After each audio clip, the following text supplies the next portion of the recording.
दुख, इसकी पीड़ा मैंने दिल्ली और दिल्ली के बाहर जब मैं रहा तो मैंने रोजाना महसूस की कि दिल्ली से इतना नजदीक लगता हुआ इलाका और वो इलाका जिसमें मुसलमानों की अक्सरियत है और जिनके नबी, जिनके पैगंबर उनको संदेश देकर गए कि माँ की पेट से और कब्र के गड्ढे तक आपको तालीम हासिल करनी है, आपको इल्म हासिल करना है। उस कौम और उस समाज के लोग शिक्षा में सबसे पिछड़ गए और जिसके नबी ने ये कहा अगर इल्म हासिल करना हो चाहे चीन तक जाना पड़े, आपको चीन तक जाना है, उस कौम और उस इलाके के लोग एजुकेशन में पूरे देश और पूरी दुनिया में पिछड़ गए। ये कैसे हो सकता है? जब इस पर चिंतन मनन किया, जब इस पर गौर किया तो ये पाया कि आपके जिम्मेदार, आपके नेता ठीक नहीं है। आपके नेता नहीं चाहते कि आपके बच्चे पढ़ें, क्योंकि उनको डर लगता है कहीं गरीब आदमी का, किसान का बेटा पढ़ जाएगा, तुम्हारे खिलाफ, तुम्हारे जुल्म जाति के खिलाफ संघर्ष करेगा, खड़ा होकर ऐलान करेगा।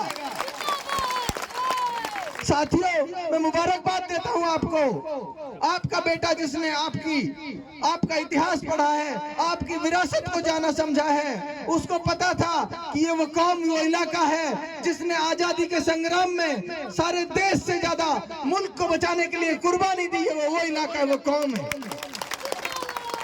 मैं आपका इतिहास, अपने बाप दादाओं की कहानियां जानता था, इसलिए मुझे पता था मैं संघर्ष करूंगा। हर हाल में संघर्ष का रास्ता अपनाया। मैंने कहा इन चोरों को, इन लुटेरों को इनके सामने खड़ा होकर चुनौती देंगे, अपने लोगों के सामने जाके हाथ जोड़ेंगे, उनके पैर पकड़ेंगे, उनको समझाएंगे ये हमदर्द नहीं है आपके, ये सबसे बड़े गद्दार है इस इलाके के और इस कौम के। माफी चाहता हूं, लेकिन मैं आपको बताना चाहता हूं, आपके बेटों को, आपके बच्चों को इसलिए नहीं पढ़ने देना चाहते क्योंकि आपके पास पढ़ने से पैसा आएगा तो हो सकता है आपके बेटे, आपके बच्चे ये ख्वाब देखें कि क्यों नहीं मैं भी इस विधायक बन सकता इस इलाके का, क्यों मैं नहीं इस इलाके का प्रधान बन सकता। आप सोच के देखें, इलाके में 2 सीटें हैं प्रधान की दोनों सीटें उनकी कोख से निकले हुए बच्चे बने प्रधान। ये कहां का इंसाफ है? ये कहां का न्याय है? आप बोलेंगे नहीं, आप सोचेंगे नहीं। सोचिए, हमारे और आपके भाई बहन पूरी जिंदगी जिंदाबाद कहने के लिए पैदा हुए। मैं आपका भाई आपसे वादा करके जा रहा हूं, आपका बेटा आपसे वादा करके जा रहा है। आप लोगों ने जिस तरह का मान सम्मान प्यार मुझे दिया है, यकीन मानिए आपका बेटा बड़ी तादाद से, बड़े बहुमत से विधानसभा में पहुंच रहा है।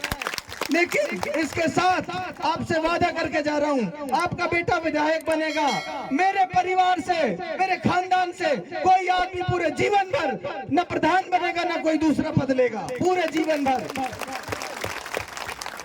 प्रधान कोई बनेगा, मेरे इलाके का कोई नौजवान, कोई काबिल बेटा, आपके इलाके का कोई काबिल बच्चा होगा जो ये कहेगा मुख्तार मैं इस इलाके को तुमसे बेहतर चला सकता हूँ, मैं इस इलाके की बेहतर नुमाइंदगी कर सकता हूँ, मैं उसको खुले दिल से अपनाऊंगा। मैं उसे कहूंगा आओ मेरे साथ मिलकर हम दोनों भाई मिलकर इस इलाके को चलाएंगे और इस इलाके को आगे बढ़ाएंगे। एक और मैं आपसे बात कहना चाहता हूं जो मैंने महसूस किया।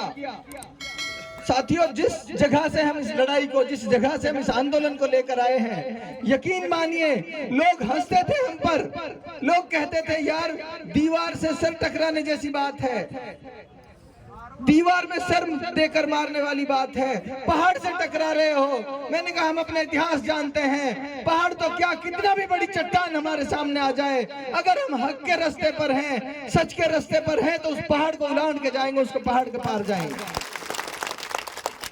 मैंने इस लड़ाई में जो महसूस किया, हमारे इलाके के नौजवानों के अंदर एक अजीब सा डर, एक अजीब सी दहशत मैंने महसूस की प्रशासन को लेकर। और प्रशासन का डर किस लिए है? प्रशासन का डर इसलिए है कि आपका चुना हुआ आदमी, आपका चुने हुए आदमी की सह पर, आपके चुने हुए आदमी के इशारे पर आपके नौजवानों को दबोचा जाता है, कुचला जाता है।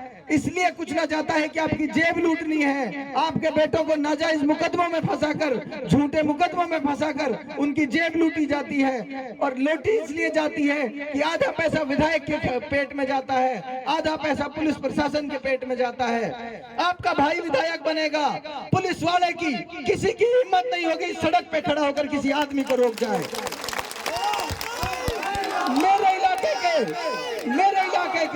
मेरे इलाके के किसी आदमी को नाजायज कोई पुलिस वाला रोक के दिखा दे, उसकी मजाल नहीं, उसकी हिम्मत नहीं। आपने पहले भी देखा, आपका भाई हमेशा आमने सामने टकराया, आमने सामने। पुलिस की, प्रशासन की हिम्मत नहीं हुई। झूठा मुकदमा मेरे ऊपर दर्ज किया, झूठा मुकदमा दर्ज किया। उनकी हिम्मत थी तो मुख्तार को गिरफ्तार करके दिखाते, उनकी हिम्मत थी तो।